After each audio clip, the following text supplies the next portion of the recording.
Onye Eze birikwo. Ndewo na nwụchila. Biko Onye Eze ka ịgwa anyị aha gị before anyị agawala ya bụ okwu nke anyị ji chọrọ gị bịa na ụbọchị taa.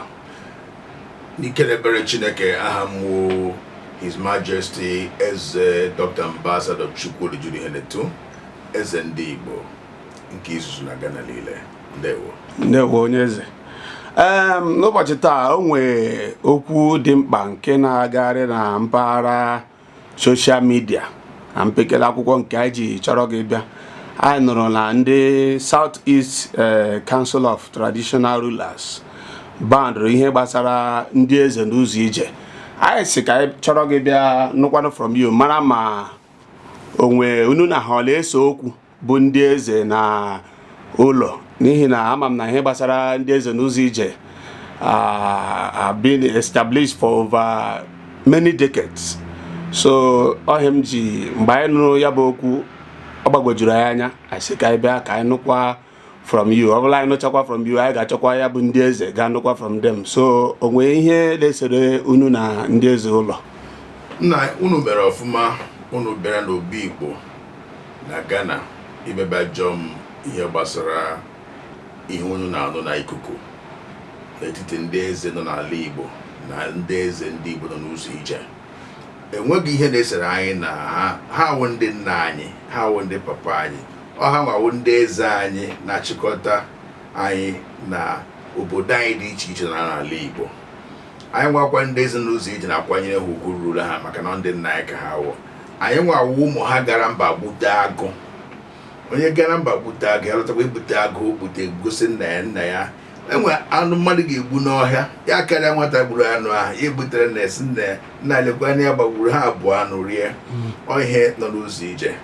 Enweghị ihe na-esere anyị na ndị eze nọ n'ala Igbo. Amaghị m ihe wu mere ha ji wee kwute ụdị okwu a sị na akagbuole aha ha na-akpọ anyị eze ndị Igbo n'ụzọ ije na aga na-akpọzi anyị ndị ndu. N'ebe mụnwa nọ eze ndị Igbo na Ghana, enweghị m ụka ahụ ndị nna anyị kwuru. Anyị nwakwa ndị eze n'ụzọ ije, anyị enweghị ụka ahụ ndị nna anyị kwuru na aga na-akpọ anyị ndị ndu, maka na anyị nwawụzi ndị eze n'ụzọ ije. Ịkpọ anyị ndị ndu ka ezi ị ga-akpọzi ndị chairman Igbo Community, Igbo Union, ọha na eze ndị Igbo ebe anyị bi na mpaghara ụwa dị iche iche. Ihe gbasara Igbo wụ ihe eji eme ngala Igbo. Igbo kwa a na-ekwu okwu ya wee eze okwu Igbo, maka mmadụ nwee eze mgbe mmadụ. Ihe Igbo ji eme ngala wụ omenala anyị. Omenala anyị wụ asụsụ anyị, omenala anyị wụ njirimara anyị, omenala anyị wụ nkwanye ugwu, omenala anyị wụ ịsọpụrụ ndị toro gị, omenala anyị wụ mmadụ bụ nwanne nke wụ eziokwu rikọ ma ṅụkọ ma bulite ihe gbasara anyị elu. Anyị nwanụkwa n'ụzọ ije ihe awụ ihe anyị na-eme. Anyị na-agba mbọ ịhụ na anyị bulitere omenala anyị elu, nyere onwe anyị aka, bụrụ onwe anyị mkpa dị iche iche. Ya wụrụ mkpa imigreshọn anyị egboro onwe anyị, ya wụrụ mkpa ndị uwe ojii anyị egboro onwe anyị, ya wụrụ mkpa ndị kọstọms anyị egboro onwe anyị, ya wụrụ mkpa anyị nwere onwe anyị anyị egboro onwe anyị. Ịhụnanya anyị egosi onwe anyị. Enwe nsogbu anyị nwa n'ụzọ ije na ndị obodo anyị bi na be ha nwere, ndị eze apụta gboo mkpa ahụ. Mkpa ndị eze na-abịa apụta egbo aha ahụ eze, king, igwe, ị gaghị eji atụnyere onye ndu community wụ chairman ndị community anyị dị iche iche. Ndị eze pụta ma enwee nsogbu n'ụzọ ije, nsogbu ahụ ajụ oyi. Obodo ebe ọbụla anyị nọ, anyị nwere ndị eze Igbo. Ọ na-adịrị anyị mfe ịhụ na anyị gboro mkpa anyị, ọkacha na Ghana ebe anyị nọ. Ndị obodo anyị bi n'ime ha nabatara ihe eze anyị nke ọma,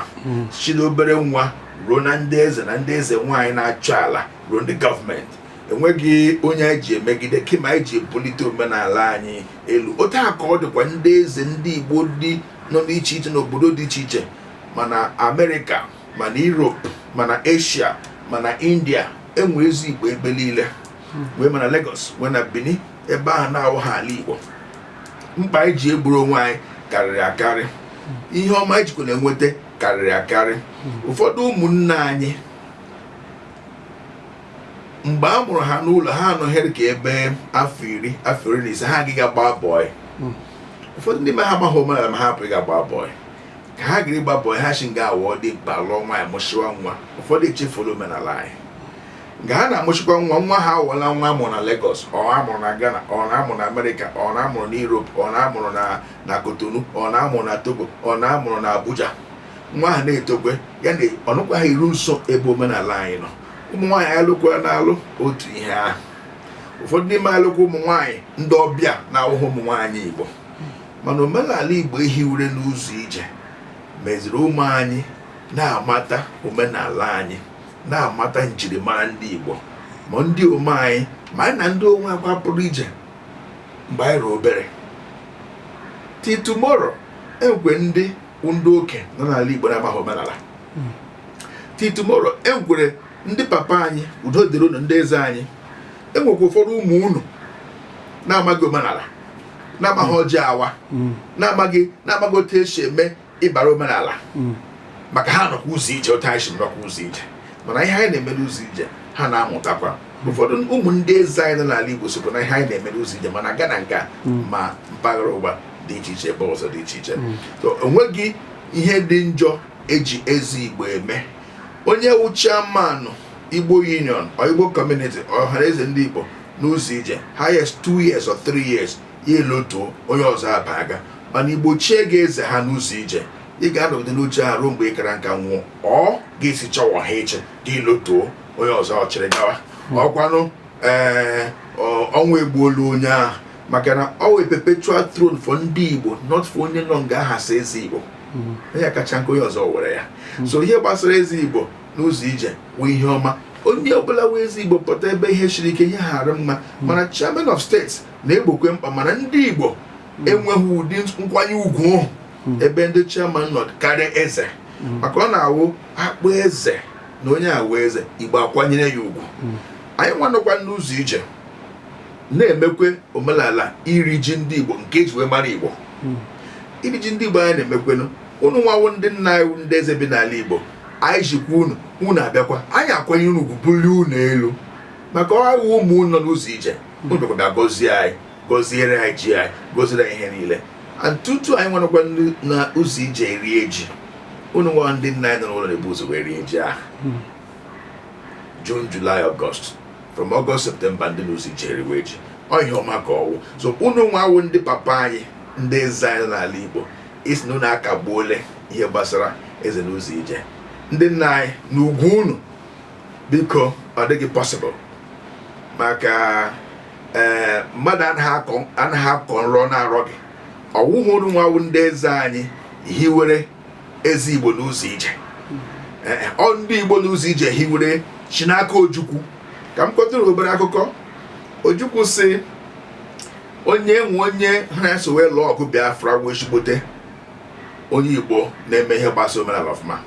mechaa gaa Amerịka mgbe ihe niile ọgụ bịchara bochi abịja ihe niile ya gaa ala bekee ị ga-ekele enyi nwoke ha ụmụ ebe ikele ha titara ụzọ ha n'ukwu si ya ome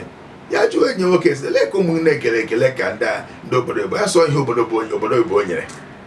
Ojukwu etie sị that means obodo Igbo anapụla anyị kọlchọ anyị ha sị mba nga ahụ ka ọ bịa nwee mmụọ ya sị na anyị ga-ebute omenala ndị Igbo n'ụzọ ije ka akwụkwọ nsọ si ka esi eme na ụwa ka esi eme n'eluigwe ka ebute omenala anyị n'ụzọ ije ka ụmụaka anyị mara onye ha awụ mara ihe gbasara anyị mara njirimara mara ekele anyị mara nsọpụrụ anyị nwere ya banye na mmụọ ya elu kpọkọọ ma ndị eze ma ndị Igbo ma ndị Igbo so ha lee ihe ọ chọrọ ha gọzie ya ọhịa eji akpụ Ojukwu Eze Igbo Gburugburu echie ya Eze Igbo Gburugburu ahụ